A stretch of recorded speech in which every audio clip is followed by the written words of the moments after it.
So we got back 2 weeks ago from Italy, and every year when the restaurant closes down for 2 weeks in summertime, my wife and I and Willow now will travel somewhere and spend 2 weeks, which is quite a bit of time. We always open it up to anyone from Localis that wants to come. Pretty much what happens is they just have to get there. We'll take care of the lodging, we'll take care of a lot of the dining and the experiences, but they have to get there. Last year we went to Peru and only our sous chef came. This year, general manager, assistant manager, and sous chef all came. So we had a squad. Now, most of America kind of understands Italian cuisine. But Italy is so diverse and so regional and so specific. And that was probably the biggest takeaway that we got from our experience in Italy. The expectation of going and trying to hit every meal as something special. Because when you're traveling, as I'm sure you have experienced, you only get so many meals. So you're praying that every one that you select is good so that you don't have to waste a meal in a place that you're not going to be able to get back to quickly. And while we went from north all the way through the country down south, and of course not to every single area, there's so many places in Italy, but what we experienced was the vibe of each place has been created over the course of millennia there. People have been, established in Italy for thousands of years. And in the north, where dairy is king and everything is rich, and the specific courses in Barbaresco and Barolo and Alba was one way. And then you start working over into Bologna and Parma and Modena. And those places, prosciutto di Parma and balsamico from Modena and Parmigiano Reggiano, like these things are only created there. That's it. And they have a whole different vibe, and those people have a whole different vibe. Then we get to Florence, a city that is so ancient.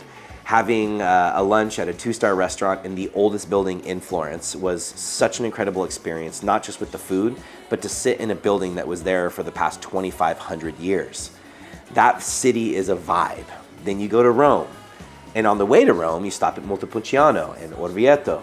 All these little tiny cities that are their own things in Italy, their own vibes. They have a completely separate, incredible little system only for them. And you're talking about 30 minutes away, Montepulciano and Orvieto. Completely different cities. I mean, it's just mind-blowing that this was a vibe. They are very much about this wine, this food, this way of life. And then 30 minutes away, this way of life, this everything different. Then you get to Rome. Rome is Rome. It's crazy, it's huge, it's amazing. And then we flew down to Sicily, and that's when we experienced the most diverse vibe. Those people are swimming all day. They're eating late. They're staying up extremely late, but they're not partying. They're just vibing. The whole experience was about vibes. So when we get back and we start thinking about creating a menu, of course, the cuisine of those regions is important. And, I'm sure you've had plenty of really good pastas. We're gonna make you some really great pastas. But I think the biggest and most exciting aspect of this menu, of the 2 menus, is going to be the vibe. How can we create a laid-back approach to a caprese salad? That to me is very interesting, very fun.